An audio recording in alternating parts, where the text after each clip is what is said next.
Então, beleza. A gente já falou sobre códigos convolucionais, já viu lá os códigos convolucionais, como é que funcionam, né? Para codificar uma mensagem, né? Dado um diagramazinho desse aí de conexões e tal.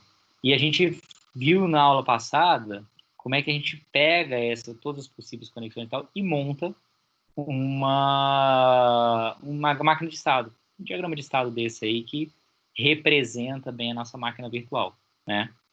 A gente já fez isso aí. Botou isso aí até a aula passada. Eu falei com vocês que essa aula a gente vai acabar, na verdade, a gente vai falar sobre o diagrama de treliça e aí depois a decodificação do diagrama de treliça, já direto, né? E aí tem a capacidade de correção de erros, que é bem pequena. Então, ou seja, só falta mais um assunto para a gente falar aí. Mas antes disso, eu queria só botar aqui para vocês fazerem pelo menos um diagrama de estado desse aqui. A gente vai gastar aí pelo menos uns 10, 15 minutinhos para vocês fazerem um desses aqui. Então, eu vou fazer o seguinte. Eu vou colocar um caso aqui para vocês fazerem do começo ao fim. Para vocês, na verdade, desenharem eu vou dar os dois vetores de conexão para vocês desenharem o código, né? Assim, desse jeito aqui, ó. Dado o vetor de conexão, vocês desenharem ele. E aí vocês montarem a tabela aqui de todas as possibilidades e desenharem a máquina de estado. Certo? Vou botar isso aí para vocês fazerem, podem consultar à vontade e tal. Depois eu dou uma corrigida nisso antes da gente seguir adiante. Beleza? Vou botar...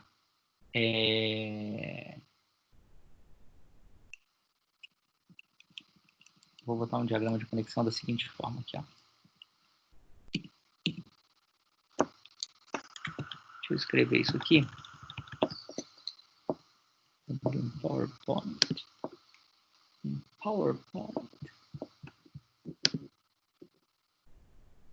Tá.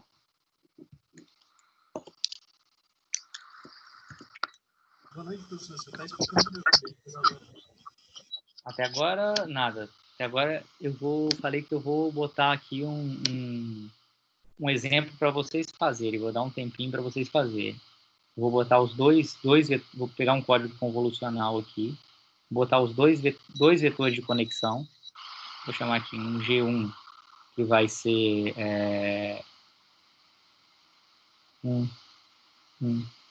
0, e um G2, que vai ser 0, 1. A gente tem que representar a máquina de estados também? E aí eu queria que vocês fizessem duas coisas a partir disso aqui. O desenho, né, do código convolucionais, do codificador convolucional e a máquina de estados. Fazer as duas coisas. No final, chegar na máquina de estados, né? Aí eu dou um tempinho para vocês fazerem aí, uns 15 minutinhos para vocês fazerem, que aí depois dá mais uns 5 para a gente corrigir, que a gente vai até as 9, aí depois de 9 para frente dá para a gente ver a decodificação, assim, com um tempo tranquilo, 1 hora é mais que o suficiente. Essa aqui é a parte mais que pega um pouquinho mais. Beleza? Vou deixar vocês fazerem aí até 5 para as 9. Beleza?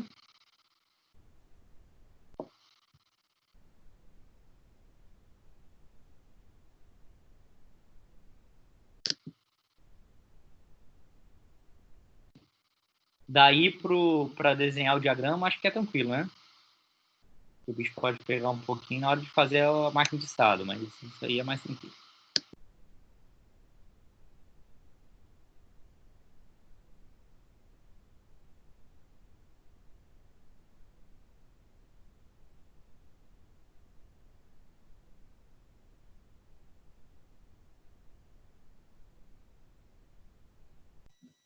Professor, um negócio que vale nota já está lá?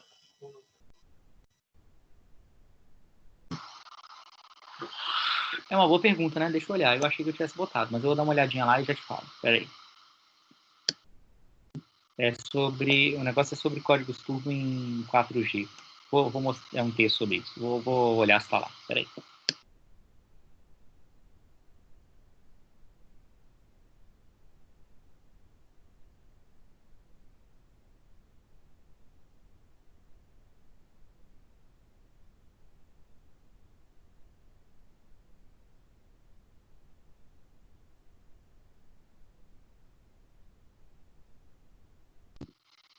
Tá lá sim.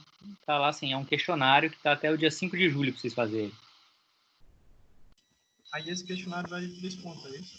O questionário vale 2 pontos, isso aí. 2? Não, vale 3 pontos, eu acho, né? Peraí, deixa eu confirmar. Vai, é tanta matéria que eu me confundo, mas acho que são 3 pontos.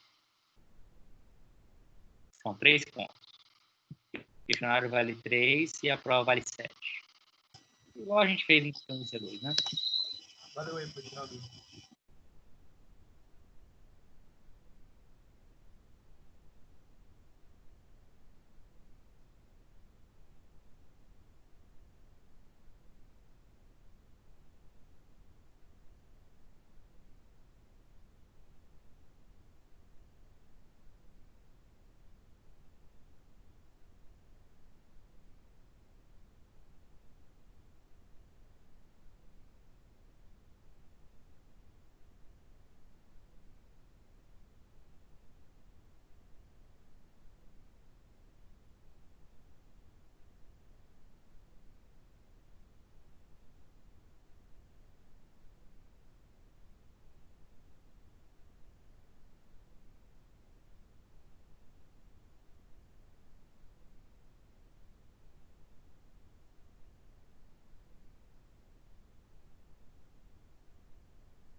O professor, qual que era o outro lá? G2? Eu não anotei não. Ah,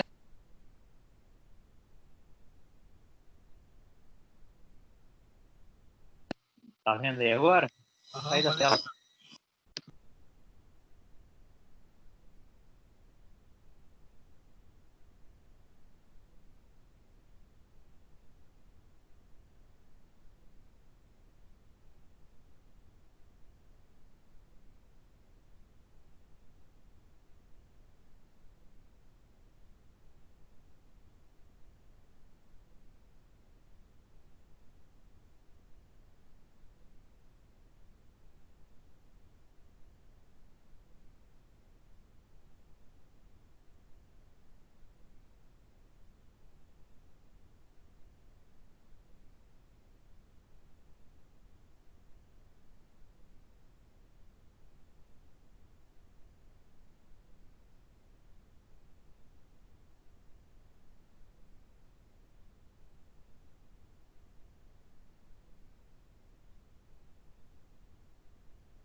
Oi?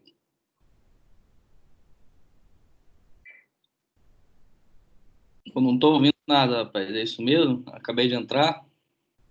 É, é porque você está atrasado, mano. É.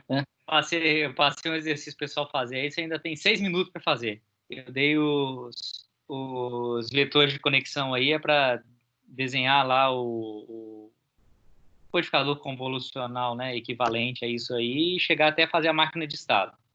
Aí daqui a 6 minutos eu vou corrigir isso aí, para a gente poder seguir adiante. Beleza. Valeu.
E aí, pessoal, vamos corrigir? Vou tentar, né?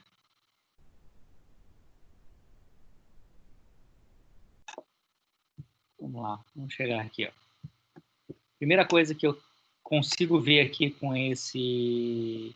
essas dois vetores de conexão é que eu tenho duas saídas. E como o vetor de conexão tem três elementos aqui, né? Eu tenho três entradas. Então, posso desenhar aqui o meu codificador convolucional. Ele vai ter três entradas e duas saídas. Né? São dois somadores aqui, que são as duas saídas. Duas saídas, porque são dois vetores de conexão. Três entradas, porque tem três elementos aqui em cada vetor de conexão. O primeiro vetor de conexão está dizendo que está somando a primeira entrada com a segunda, e a terceira não. Não. Oi? Vai colocar um vetor de conexão grande na prova? Como? Eu não ouvi, não consegui ouvir. Você vai colocar um vetor de conexão grande na prova? Ah, no máximo uns 15 elementos, assim. Não, sacanagem, é pequeno. Sempre de 3, no máximo 4. Normalmente 3 elementos. Não dá, porque se você fizer com 4 elementos, aí começam a ficar 16 estados possíveis. Pois é, então. Então, ficam 8 estados possíveis. Esse aqui ficam 4 estados possíveis. Aí é mais tranquilo, entendeu? Então, não deve passar muito disso, não. Deve variar só qual é o vetor de conexão. Aqui, o primeiro e segundo, então, eu estou somando, e o terceiro não. Aqui, e no de baixo, eu estou somando o segundo e o terceiro, né? E o primeiro não. Então, pronto. Está desenhado aqui o meu... Esse aqui é o C1 e aqui o C2, né? Está desenhado o meu codificador convolucional. Beleza até aí, pessoal?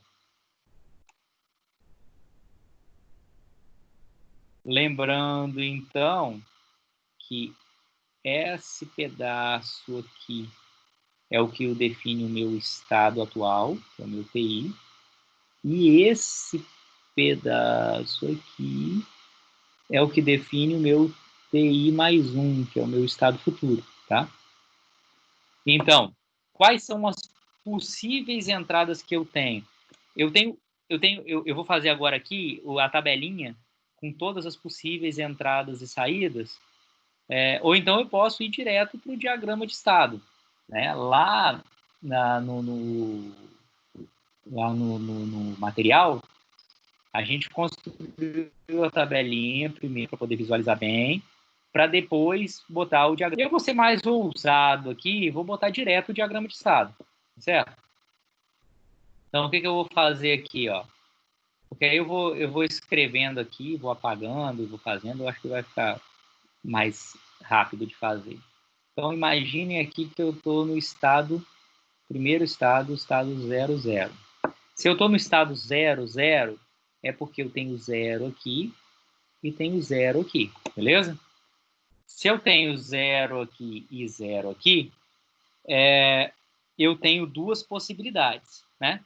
Se na minha entrada eu também tiver 0, o meu estado futuro, o meu próximo estado, são esses dois aqui, é continuar no 00. Então, se na entrada eu tiver um 0, ou seja, se entrou aqui 0, né, eu volto para o estado 00. E o que eu vou ter na saída? 0 mais 0, 0, 0 mais 0, 0. Na saída, que é o que eu tenho depois da barra, eu tenho 0, 0. Beleza? Isso aqui não é um focinho de porco, é o estado 00. Bom, isso é a primeira possibilidade. Na verdade, esses de 00 voltando para 00 com 0 barra 00 vai ser assim, independente de como for, vai sempre existir esse caso aí. Agora, eu vou fazer o caso em que na entrada que eu tinha 00, mas na entrada, em vez de ter 0, agora eu tenho 1. Se eu tiver 1 na entrada, qual vai ser meu estado futuro? 1, 0. Então, meu estado futuro vai ser o estado 1, 0. Vou desenhar ele aqui. Então, se eu tiver 1 na entrada, eu vou para o estado 1, 0. E o que eu vou ter na saída? Só olhar aqui nessa saída aqui que eu vou ter. 1, 0, né? Aqui é 1 mais 0, que vai dar esse. E esse aqui é 0 mais 0. Então, na saída eu vou ter 1, 0. Beleza? Até aí?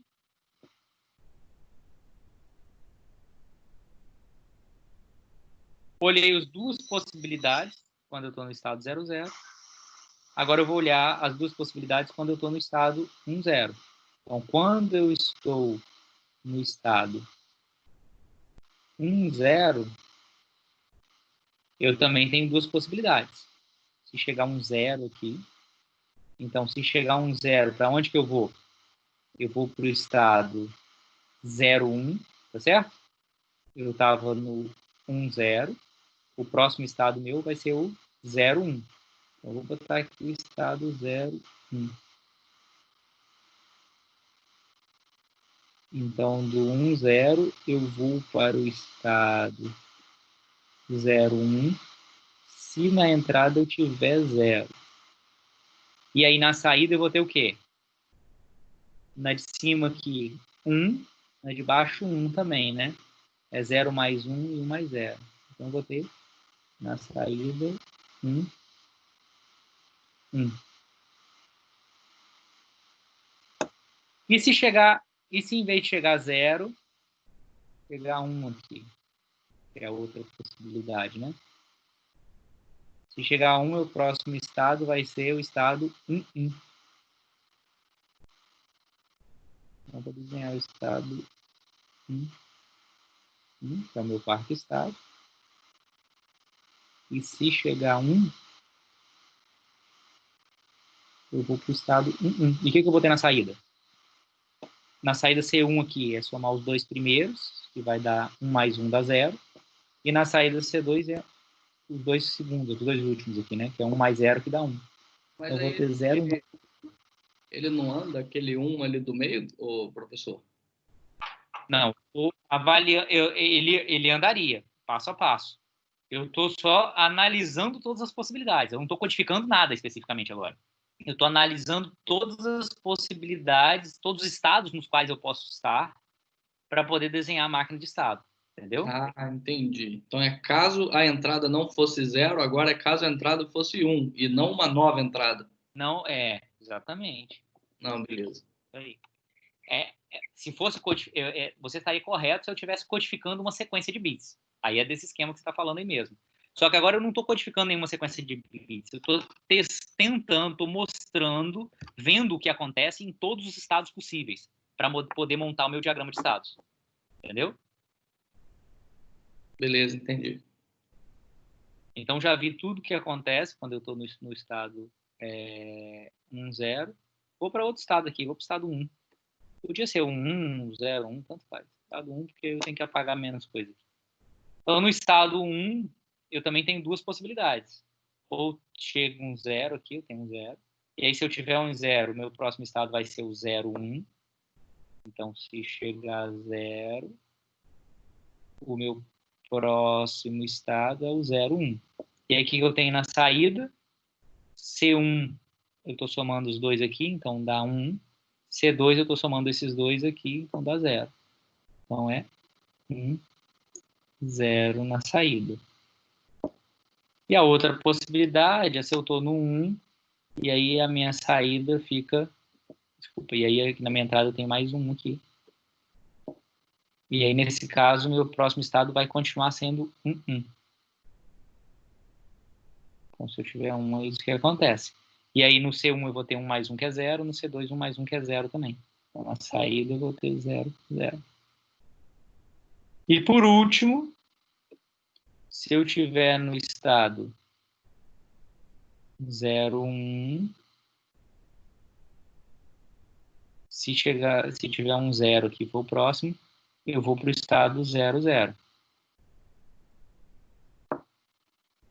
Né? Então, se chegar um 0, eu vou para o estado 0, 0. E na saída eu vou ter 0, 1, né? 0 mais 0, 0. 0 mais 1, 1. Então, 0, 1. E, por outro lado, se chegar ao 1, eu vou estar onde? O meu próximo estado vai ser o 1, 0. Então, meu próximo estado passa a ser o...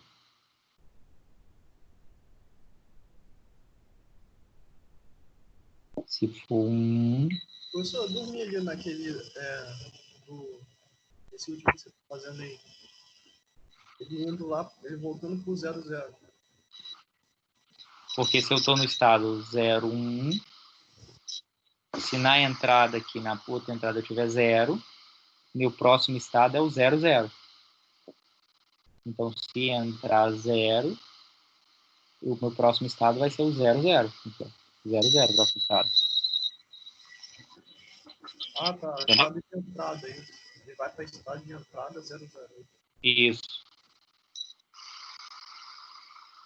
E se eu tiver no 0, 1 e na entrada aqui eu tiver 1, meu próximo estado vai ser o 1, 0. Beleza? Sim. Então, se eu tiver 1, a entrada vai ser 1, 0. E o que eu vou ter na saída? 1, 1. Está feito minha máquina de estado. Beleza?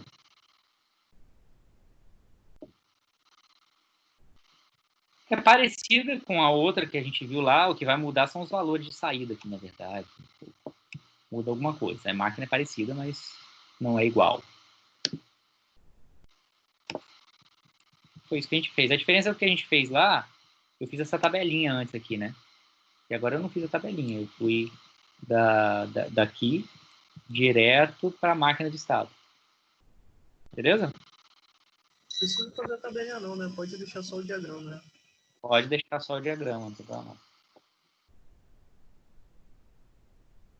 Bom, qual o problema do... O que é o diagrama de estado? Ele tem algumas coisas interessantes para você ver, você pode codificar usando ele, tudo isso, mas ele tem um probleminha só. É que você não tem a questão temporal envolvida. Tipo assim, você está no estado 00, você não sabe por quais estados você passou antes.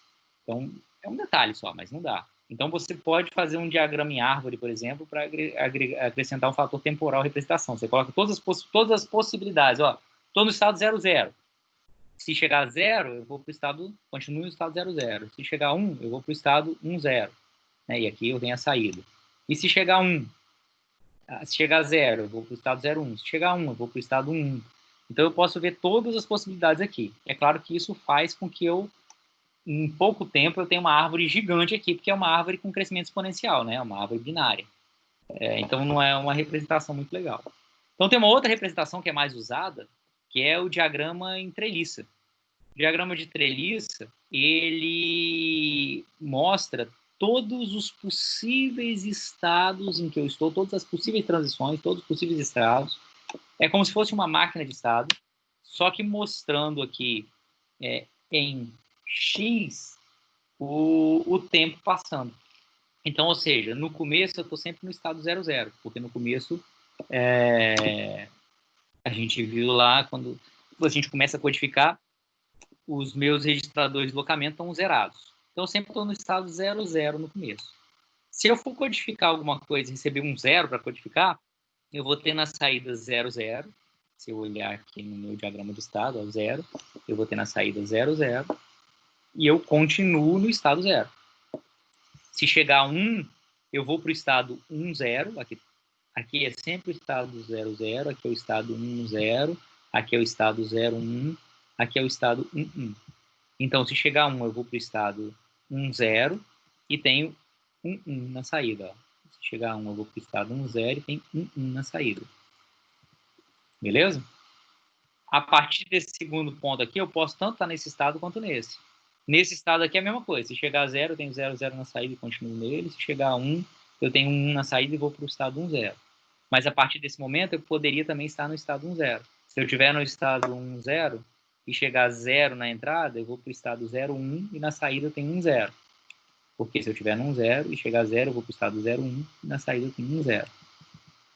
Se chegar a 1, eu vou para o estado 1 e tenho 0, 1 na saída. Se chegar a 1, eu vou para o estado 1 e tenho 0, 1 na saída. Então, eu estou mostrando aqui e o equivalente aqui na diagrama de treliça. Então, eu vou fazendo isso, no final tem esse diagrama de treliça aqui, de todas as possíveis transições pelos quais eu poderia passar, todos os possíveis estados, as possíveis transições para chegar nesses estados. Tá claro esse diagrama de treliça? A representação do diagrama de treliça? Não entendi não, ele se repete no tempo? Oi? Ele está se repetindo no tempo? É, porque a partir ele não é que ele se repete no tempo. Aqui eu tenho todos os possíveis estados nos quais eu posso estar no meu codificador convolucional. Aqui estão representados todos os possíveis estados. Eu começo sempre no estado 0, porque eu começo sempre o meu registrador de deslocamento zerado. Então, sempre começo no estado 0, 0. Aí eu posso receber na entrada tanto 0 quanto 1. Se eu receber 0, eu vou continuar no estado 0, 0. Mas se eu receber 1 na entrada, eu vou para o estado 1, 0. Estando aqui, se eu receber 0, eu vou para o estado 0, 1. Se eu receber 0, 0, desculpa. Se eu receber 1, eu vou para o estado 1, 0. Estando aqui, se eu receber 0, eu vou para o estado 0, 1. Se eu receber 1, eu vou para o estado 1, 1. Nesse terceiro instante de tempo aqui, eu posso estar em qualquer um dos 4 estados. Então, se eu estiver no primeiro estado aqui, no 0, 0, e receber 0, eu continuo nele. Se eu receber 1, eu vou para o estado 1, 0. Nesse aqui, se eu receber 0, eu vou para o estado 0, 1. Se eu receber 1, eu vou para o estado 1, 1. No estado 0, 1, se eu receber 0, eu vou para o estado 0, 0. Se eu receber 1, eu vou para o estado 1, 0. E, por último, no estado 1, se eu receber 1, eu continuo no estado 1, 1. Se eu receber 0, eu vou para o estado 0, 1. Daí para frente é sempre assim, porque eu posso sempre estar em qualquer um dos 4 estados. E todas essas transições são possíveis de acontecer. Ficou mais claro ou não? Aqui em X, eu tenho o tempo passando, né? E aqui eu tenho os estados nos quais eu posso estar em cada um desses instantes de tempo e quais são as transições para os estados futuros. Beleza? Beleza. Por que isso aqui é importante só? Porque imagina que agora eu queira transmitir especificamente a mensagem. Tá errada essa mensagem, né? 101 não é. 1011. Eu quero transmitir a mensagem 1011. Ó, se eu transmitir a mensagem 1011, 1, se eu receber 1, primeira coisa que eu receber for 1, eu saio do estado 00 para o 10. 0, eu vim para cá, né? Que é, se eu receber 0, eu venho para cá. 1, foi para cá de novo. 1 de novo, que é para cá. É o que aconteceu aqui, ó. 1, 0, 1, 1. Tá claro? Esse aqui é o caminho de uma codificação específica. Eu estou representando ela ao longo do tempo, como é que acontece a transição de estados aqui no codificador convolucional quando eu vou codificar a mensagem 1011. Aí depois ele tem que voltar pro 0 para zerar mais no estado. Depois eu tenho que voltar para o 0 para poder gerar os registradores de deslocamento. Lembra que eu falei? Quando acaba a mensagem, eu vou jogando 0 na entrada, até zerar os registradores de deslocamento, até ela chegar no estado 00 de novo. Então, a mensagem 1011 codificada, o resultado dela, né, ela codificada é 111000010101, que é o que eu tenho na saída aqui. Beleza? Então, olhando a treliça, eu consigo também codificar uma mensagem se eu quiser. 10, 00, 01, 01, 11. Eu podia fazer isso também na máquina de estado. Se eu quisesse codificar aqui, nessa máquina de estado aqui, a mensagem 1011, ó, começa no estado 00. 1, eu venho para cá. 0, eu venho para cá. 1 de novo, eu venho para cá de novo. 1, eu venho para cá de novo. 0, 0, para poder voltar para o 0. Foi rápido demais ou deu para ver aí a codificação? De 1, 0, 1, 1. E aí depois eu ponho 0, 0 na entrada para poder chegar na origem. Tá claro? Tá claro. E aí o resultado da codificação é sempre o que eu tenho na saída. Que vai ser 1101, não, desculpa. 11, 10, 00, 01, 01, 11. Se vocês olharem, é igualzinho o que eu fiz quando eu usei a codificação desse jeito aqui, que é 11, 10, 00, 01, 01, 11. O resultado é o mesmo. Se eu codificar usando isso aqui, né, essa é a forma gráfica, se eu codificar usando a máquina de estados, ou se eu codificar usando a treliça. O resultado tem que dar o mesmo, porque é o mesmo codificador convolucional, só estou usando formas de representação diferentes. Para que, então, usar essa forma de representação diferente do diagrama de treliça? Por que a gente está falando isso tudo? O diagrama de treliça eu construo a partir da máquina de estado. A máquina de estado eu construo a partir dessa representação aqui. Tá, podia me bastava só essa representação.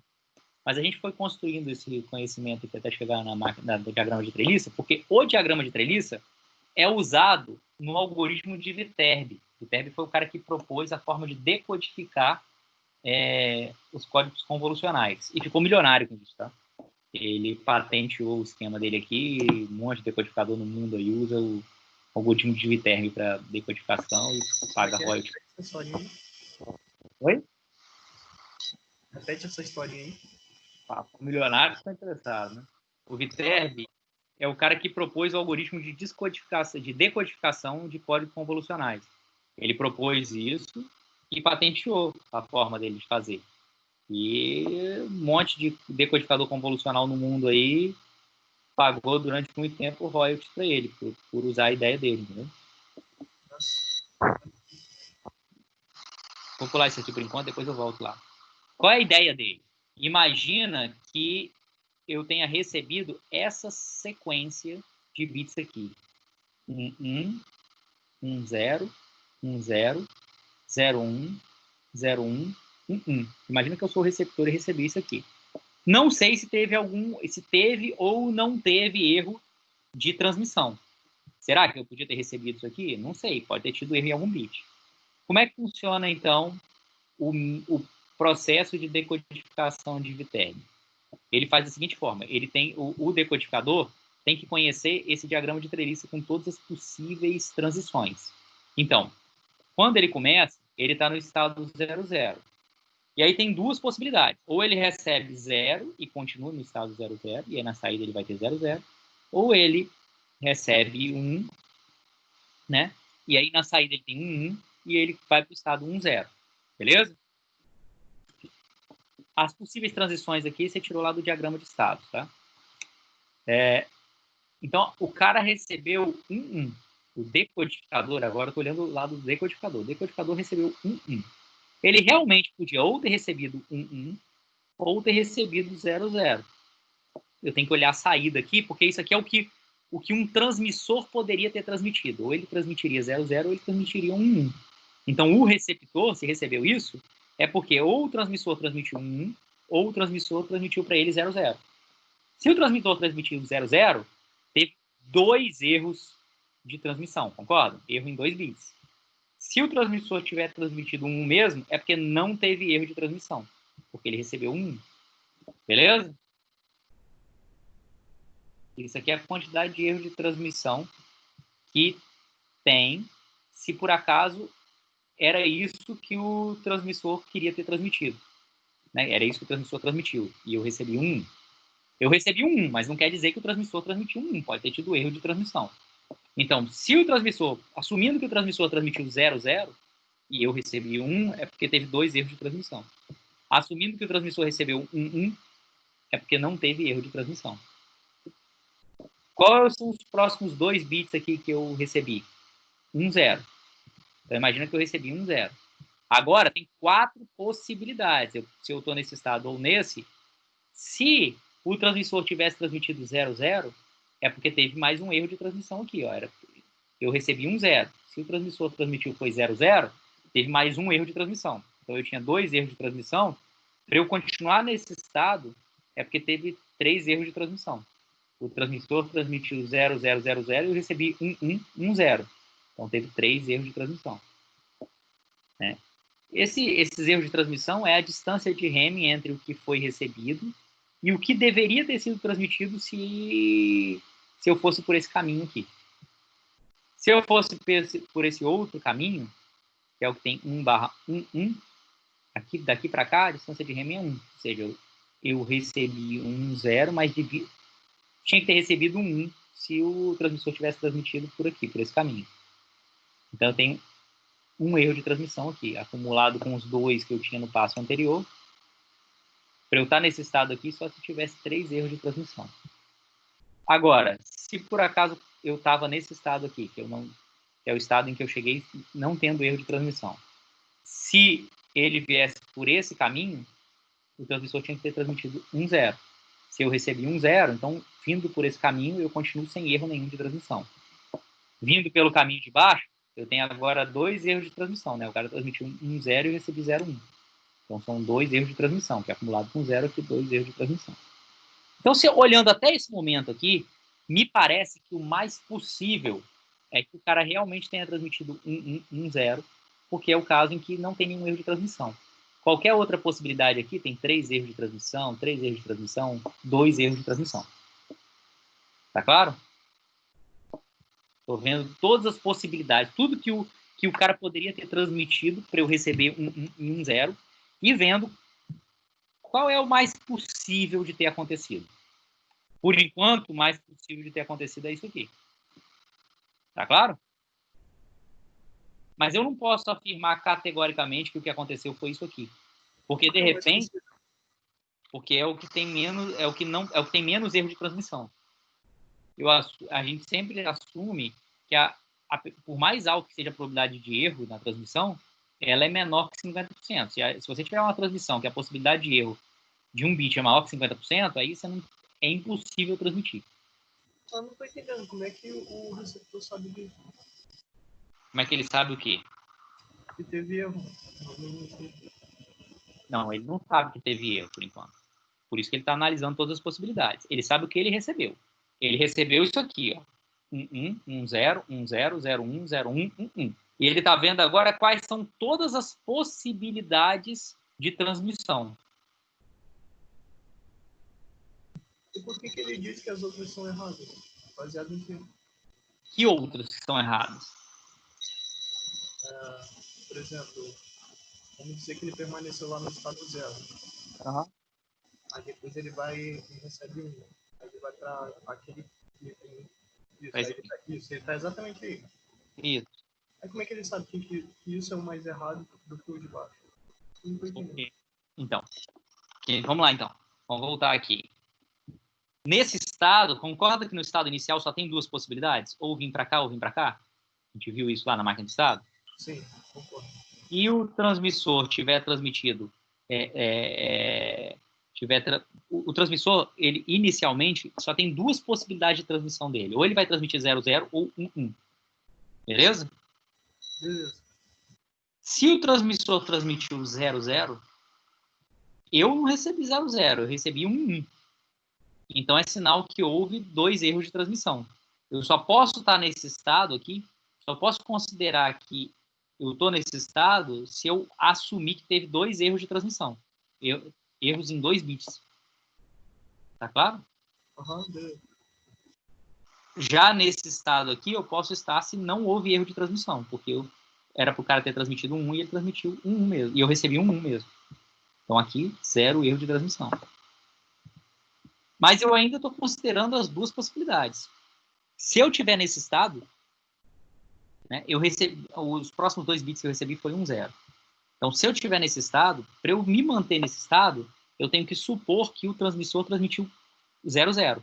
Mas eu recebi 0. Então, eu posso afirmar com certeza que se o transmissor... que se eu estou nesse estado aqui, é porque o transmissor transmitiu 0000, apesar de eu ter recebido 0. Então, isso aqui, estar nesse estado, só é possível se houve 3 erros de transmissão. E o erro vai se propagando, né?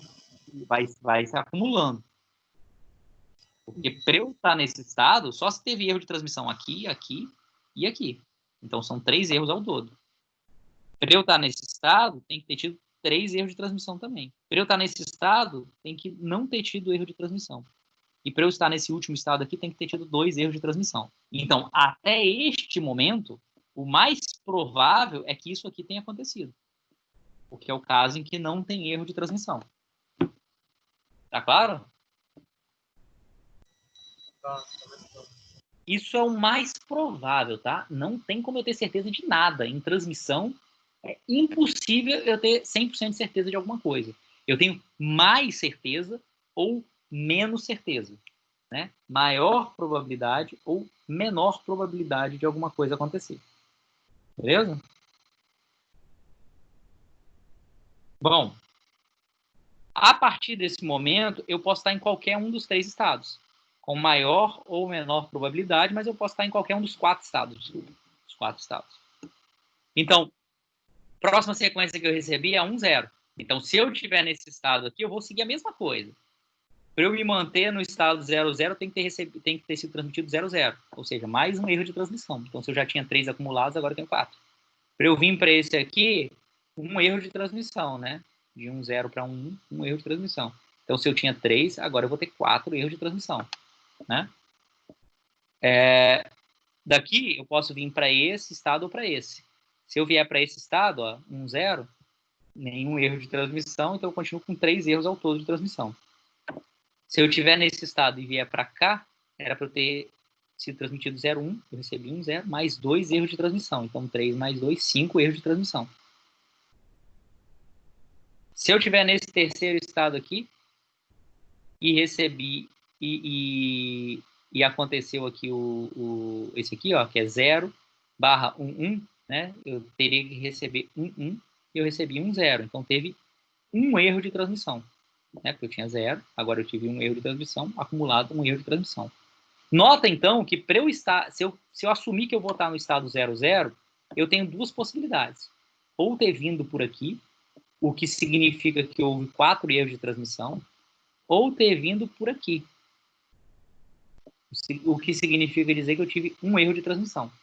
Então, para eu estar nesse estado aqui, é muito mais provável que eu tenha vindo por esse caminho do que por esse caminho. Então, esse caminho de cima, eu já elimino ele, porque ele tem menor probabilidade de acontecer do que esse caminho daqui, para poder chegar no estado 0, 0. Beleza?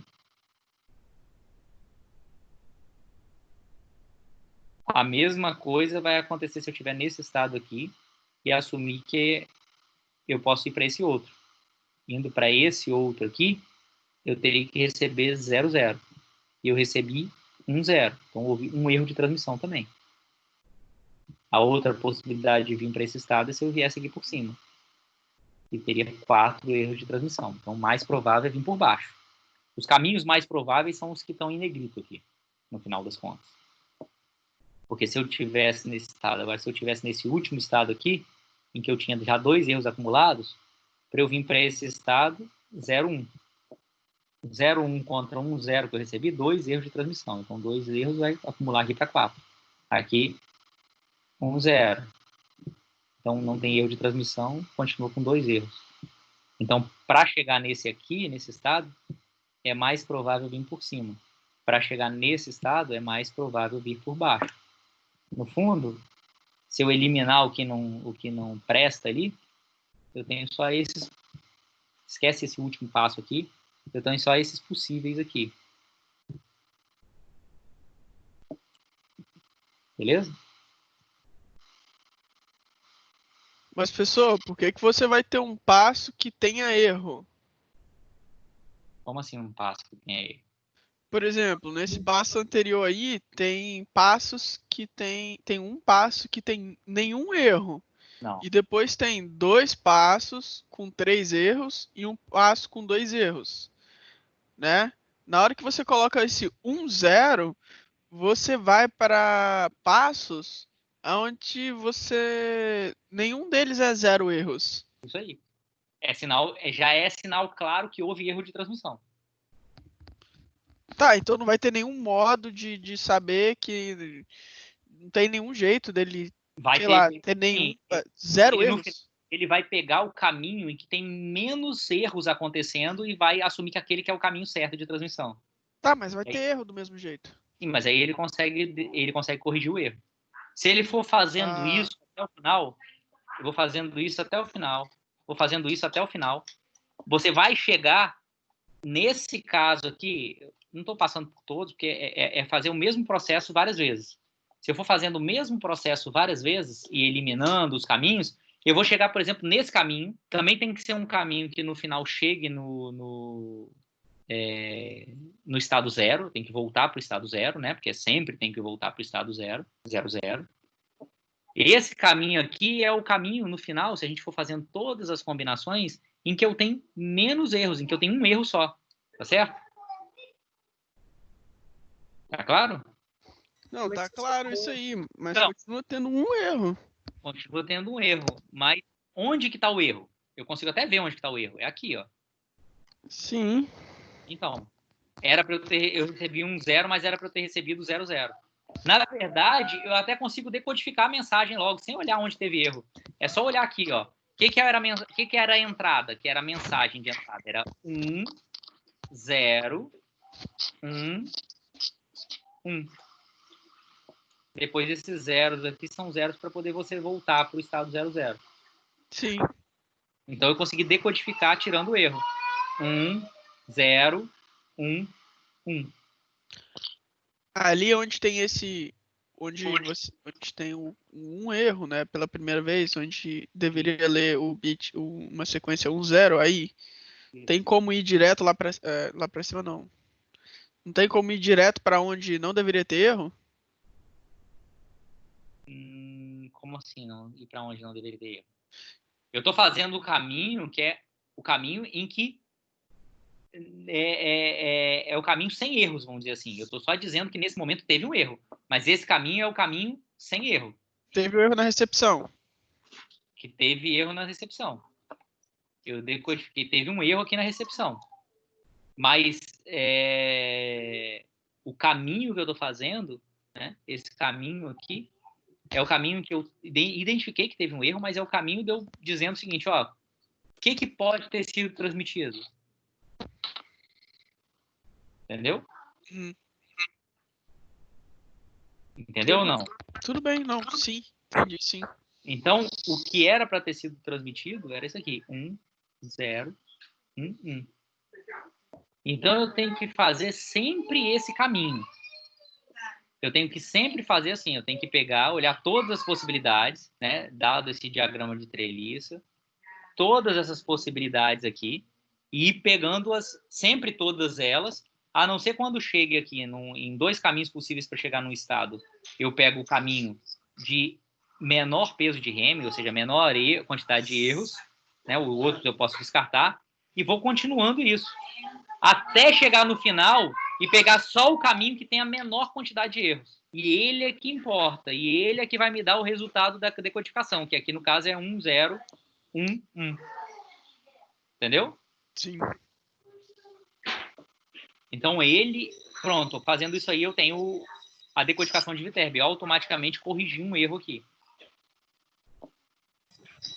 Então ali no terceiro ou quarto estado, é isso? Aqui. Isso. Terceiro. Então, mensagem original. Esse terceiro par de bit. Oi? Esse par de bit, ele é 00? Como? Desculpa? O terceiro par de bit é 00 na mensagem original? É, exatamente. É 00 na mensagem original. Deveria ser 00. Eu recebi 10, mas deveria ser 00. Eu cheguei a essa conclusão. É provável que a mensagem ia estar. É isso? Como? Esse é o estado mais provável que a mensagem deveria estar. É isso? Exatamente. É o estado mais provável. É o estado mais provável que a mensagem deveria estar.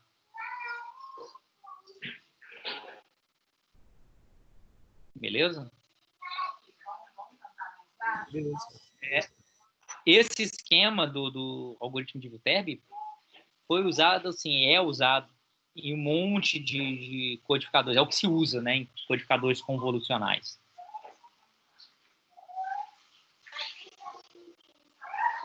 Beleza? Tem uma coisa interessante que é o seguinte, na verdade, que a capacidade de correção de erro lá no código de bloco, ela é bem objetiva, né? A gente lembra, a gente calcula a distância mínima e a partir da distância mínima a gente põe lá, a distância mínima menos 1 dividido por 2, né? Aqui não tem distância mínima, tem o que se chama de distância livre. A distância livre, eu olho um diagrama de estado desse aqui e vejo qual é o caminho de menor peso de Hamming para eu sair do estado 00 e voltar para o estado 00. O que é o caminho de menor peso? Eu olho no caminho aqui todas as saídas dos caminhos aqui e vejo quantos zooms tem nas saídas. Ou seja, vou dar um exemplo bem prático aqui. Vamos pegar esse caso aqui. Qual a distância livre desse codificador aqui? Eu só tenho uma possibilidade para sair do estado 00. É vir para esse estado aqui, é essa transição. Nessa transição, eu já tenho peso 2, porque na saída eu tenho 1, tenho 2 bits 1, eu já tenho peso 2. Tá, cheguei nesse estado aqui. Agora eu tenho duas possibilidades aqui. Ou eu venho para cá, e aí com peso 1, porque eu tenho na saída 0, 1. Ou eu venho para cá com peso 1 também. Se eu vier para cá, eu estou mais próximo do 00. Se eu vier para cá, para eu ir para o 00, eu ainda tenho que vir para cá. E aqui, ó, eu tenho um caminho com peso 1 mais 1, seria um peso 2. Então, esse caminho aqui é pior. Esse caminho aqui é melhor, porque eu tenho peso 1 só. Né? E depois aqui eu volto para o 00. Então, o caminho de menor peso para sair do 00 e voltar para o 00 é o caminho que eu saio do 00, vou para 10, depois vou para 01 e depois vou para 00 de novo. E o peso dele é 2 mais 1 mais 2, ou seja, 5. Tá claro? A distância livre dele é 5. Se eu olhar lá naquele exemplo que a gente fez aqui no PowerPoint, vamos olhar em outro exemplo para a gente ver aqui. Esse cara, para eu sair do estado 00, só tem uma possibilidade para eu sair do estado 00. É vir para cá, né? É a única possibilidade. E aí, na saída, aqui eu vou ter peso 2. Daí, vindo para esse cara aqui, ó, daí eu tenho que voltar para o 00. Voltar para o 00, eu posso ou vir para esse, depois ir para o 00, ou vir para esse, depois vir para esse, depois ir para o 00. Então, vim para esse, depois para esse, eu vou ter peso 1 mais 1. Vindo direto por aqui, eu tenho peso 2. Então, tanto faz vir por aqui ou vir por aqui. O peso para sair desse estado e ir para o outro estado aqui vai ser 2. E o peso para ir desse estado para esse aqui é 1. Então, é 1. Então, o peso total aqui dá 2 mais 1. A minha distância livre, que é o D-free, que a gente chama, que é a distância livre, é 5. Entendeu? O que é a distância livre? Como é que eu calculo a distância livre? Para que serve essa distância livre? Para um negócio muito empírico. A capacidade de corrigir erros é distância livre menos 1 dividido por 2. 5 menos 1, 4, dividido por 2, 2. Então, ele corrige até 2 erros. Mas 2 erros em quê? Ele corrige até 2 erros a cada de 3 a 5 influências de K, de 3 a 5 profundidades. A gente está com um codificador que tem 3... A gente está com um codificador que tem profundidade 3, ou seja, ele tem 3 vetores... Desculpa, 3 registradores de deslocamento. Então, de profundidade, ele corrige 2 erros a cada 9 a 15, mais ou menos. A cada 9, de 9 a 15 erros, se tiver até 2 bits errados em cada 9 a 15, ele corrige. É bem impreciso isso aqui. Então, essa capacidade de correção de erros não é muito matemática, não. É meio por observação isso aqui.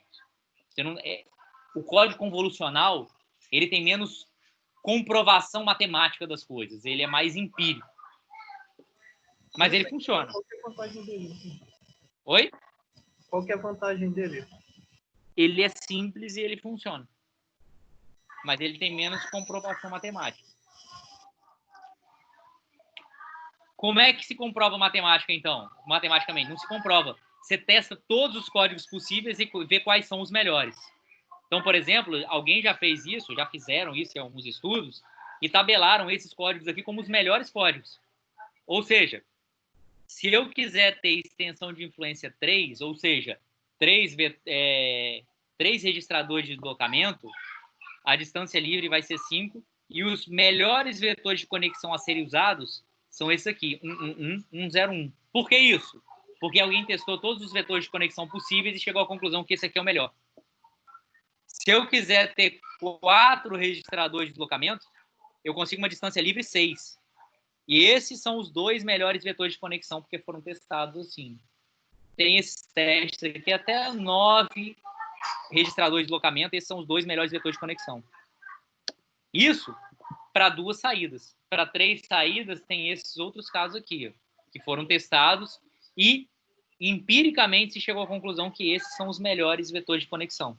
Então é tudo muito empírico, tudo muito a partir dos testes. O cara testa todas as possibilidades e vê qual que é melhor. Beleza? Ou seja, no fundo, o importante mesmo, como isso tudo é muito empírico, o importante mesmo no código convolucional é saber codificar, entender como é que funciona o codificador e entender o algoritmo de Viterbi aqui de decodificação, que você consegue corrigir os erros a partir do algoritmo de Viterbi.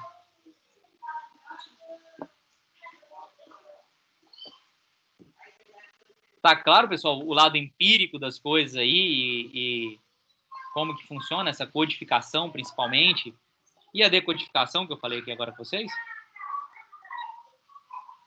No algoritmo de Viterbi. Vou pulei aqui.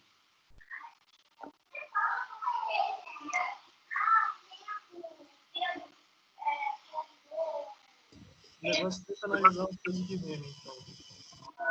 Analisar o quê? Peso de Hamming. É, exatamente. O peso de Hamming é os bits errados aí na transmissão, né? É a de peso de... você está falando peso de Hamming para distância livre? É. Você vê o caminho com menor peso de Hamming. Não é muito difícil de ver, não. É difícil se eu tiver uma máquina de estado com milhões de estados possíveis, mas se essas aqui com 4 estados, não é difícil de eu ver qual é o melhor caminho. Aqui, para sair de 0, 0, só tem um caminho possível, que é aqui. Esse caminho tem peso de Hamming 2. Para eu sair daqui e voltar para o 0, 0, eu tenho 2 possibilidades. Ou vir para cá, ou vir para cá por aqui. Por aqui, distância de Hamming 1. Por aqui, distância de Hamming 2. Então, é melhor vir por aqui. E para voltar para 0, 0, só chegando aqui e vindo por aqui. Então, o menor caminho vai ser esse aqui. Que é 2 mais 1 mais 2, que dá 5 a distância livre. Beleza? Vai chegar semana que vem, você vai estar nervoso, vai colocar 4 vetores, quer dizer, um vetor de conexão. Semana que vem eu vou dar esse aqui, ó. 3 saídas e 8 entradas. Imagina. 8 vai passar a vida inteira fazendo um negócio e não vai chegar no... Tem 128 estados possíveis. Aí se errar umzinho só, o peso de RM lá já era, tá tudo errado. Já pensou? Não, mas é sacanagem, eu não vou fazer isso não. Em prova deve ficar por aqui mesmo. Não dá para sair muito daqui não, senão vocês ficam a noite inteira para fazer uma prova. A noite inteira, fica uma semana para fazer uma prova.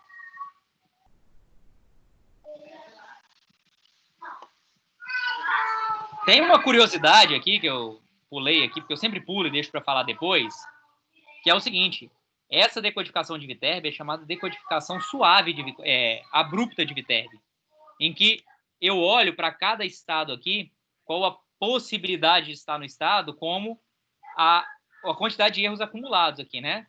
A distância de Hamming. Mas eu posso usar uma outra métrica para saber em qual estado que eu estou, que é se eu olhar, supondo que a transmissão está sendo feita usando QAM, por exemplo. Lembram lá do QAM? Em que eu tenho, para cada bit, na hora que eu transmito, eu faço uma transmissão analógica e eu represento o bit como um sinal analógico, né, um sinal senoidal, onde eu vario a fase e a amplitude. E aí, eu, ao invés de olhar se eu recebi 1, 0, 1, 0, 1, 0, eu olho qual a amplitude e a fase do sinal que eu recebi. Porque quando eu recebo um sinal aqui, por exemplo, ó, eu teria que receber o sinal ou aqui, ou aqui, ou aqui, ou aqui, se eu estivesse usando esse diagrama, essa constelação de pontos aqui no QAM. Se eu estiver usando essa constelação de pontos aqui no QAM, é uma constelação em que eu estou usando as fases 45, 135, 215 e aqui dá 270, mais 315 graus, com uma amplitude 1 aqui, vou chamar, amplitude 1, sei lá. Mas eu posso receber o sinal aqui, ó. Teve uma amplitude menor e uma variaçãozinha na fase. Aí o QAM, o que ele faz é aproximar para o ponto que está mais próximo, que é aproximar para isso e falar, opa, o que foi transmitido foi 0, 0. É assim que funciona o QAM, né? Se tiver uma redução na amplitude, uma variação de fase, ele decodifica para o ponto da constelação que está mais próximo. Beleza. Isso para o QAM funciona bem. O algoritmo de Viterbi, ele pode falar o seguinte, olha só, eu podia receber aqui ou podia receber aqui. Podia receber 0, 0 ou 1, 1. Então, eu recebi aqui, podia ser 0, 0 ou podia ser 1, 1. Então, em vez de dizer que aqui eu tive 2 erros e aqui eu tive 0 erros, eu vou dizer o seguinte, que para vir para cá eu tive essa distância aqui, para vir para cá eu tive essa distância.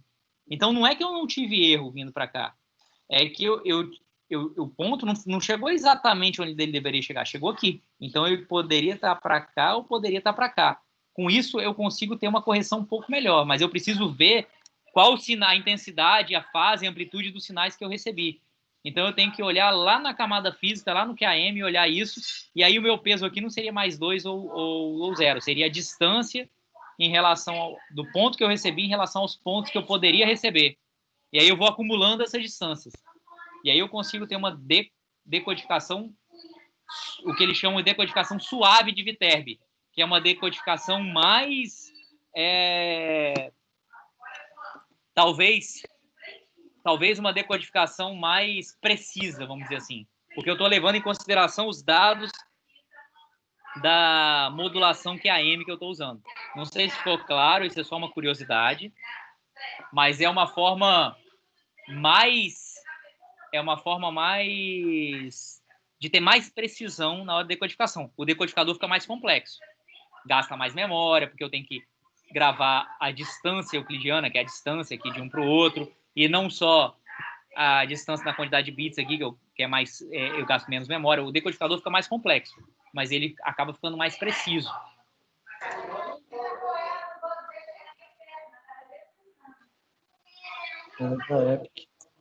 Isso Minecraft só enjoa em 2 minutos, sem certeza. É só saber que eu posso usar isso aí também, só curiosidade.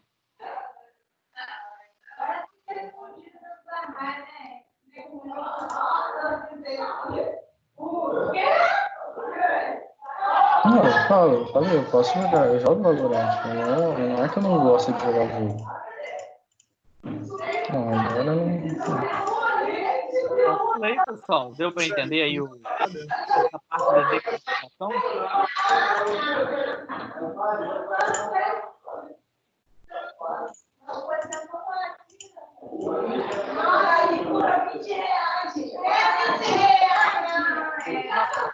Não nada aí, né?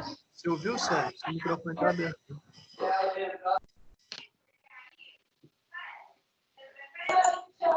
Abriu agora, né? Não, tem bastante tempo já. Ah, nem sabia. Podia ter me botado.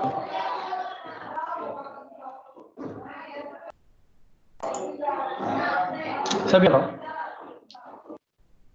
Pronto, mutei o Célio aí, porque ele tava batendo papo aí sobre as multas que ele tomou, mano. Tá puto já, velho.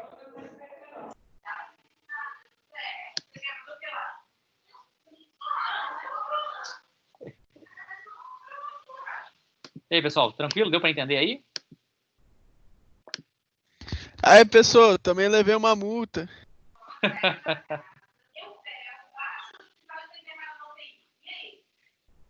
Na moral, PRF braba, me parou porque eu botei farol LED no meu carro, pau no cu deles. Na moral, jurou.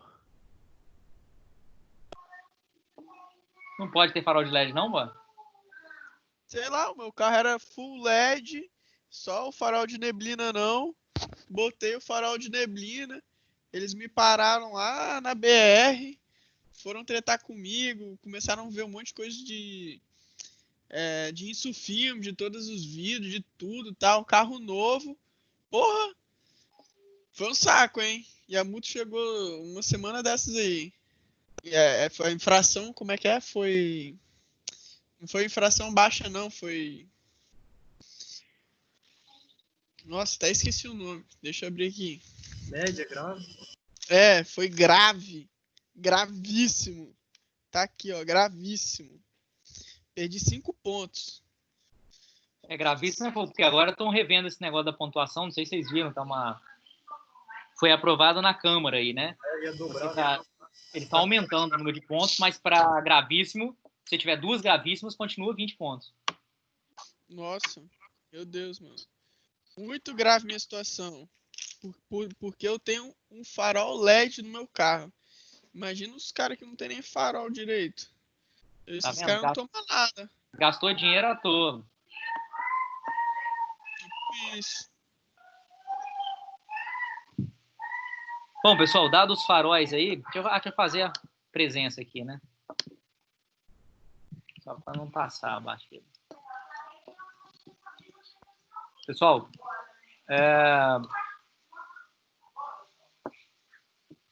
que a gente chama para falar de código convolucional é isso aí. Sem entrar em quer dizer, tudo que eu tô falando que tinha para falar é o que tinha para falar sem entrar em assuntos, em detalhes maiores, né? Porque dá para entrar em detalhes assim sinistros sobre cada um deles aí, mas aí não vem bem ao caso. É para o mínimo para vocês terem noção de como é que funciona um código convolucional e um código de blocos linear.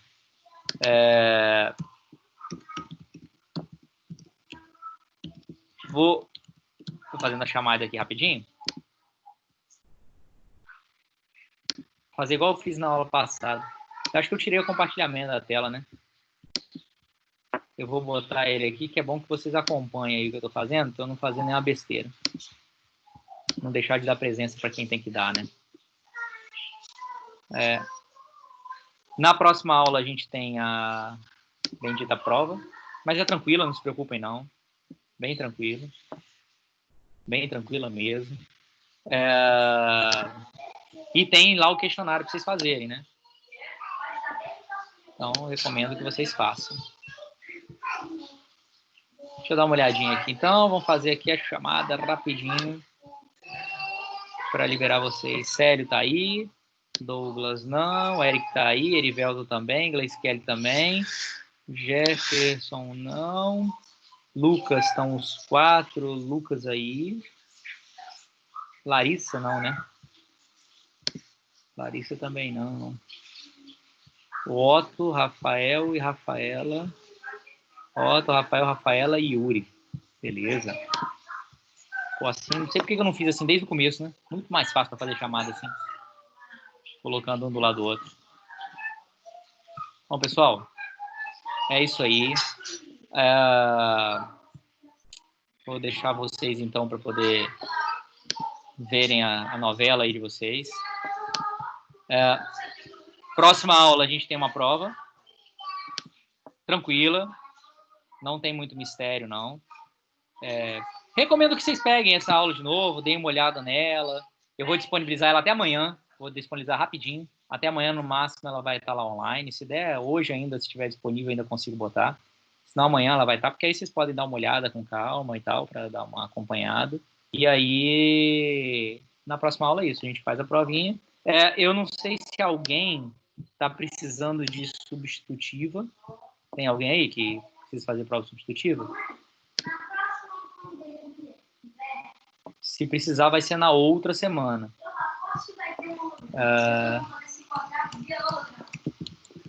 Deixa Deixa eu ver Aí aqui. você vai continuar fazendo chamada e tal?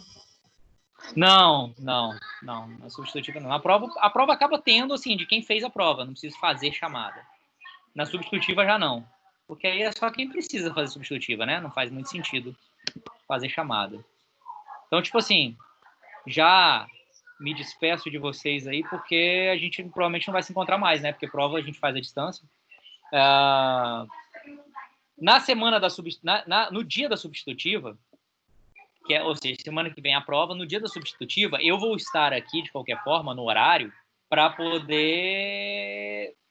Qualquer dúvida que vocês tiverem na prova, que vocês fizeram, que vocês vão ter feito já na semana que vem, e também para corrigir a prova, para quem quiser aí, quem tiver à disposição, quem tiver disponível, eu corrijo a prova aqui direitinho para vocês. Beleza? Então, vou estar aqui para corrigir a prova e para tirar dúvidas que forem da terceira prova, além de substitutiva quem estiver fazendo. Mas aí quem estiver fazendo faz substitutiva, e quem não estiver aqui, eu vou estar online aqui para tirar dúvidas sobre a prova, qualquer outra coisa aí. Beleza? Mas, para quem não vejo aí até então, não vejo virtualmente até então, boa prova para vocês e bom descanso aí depois da prova. Beleza? Valeu, boa noite. Uma boa noite, um abraço aí para vocês. Valeu.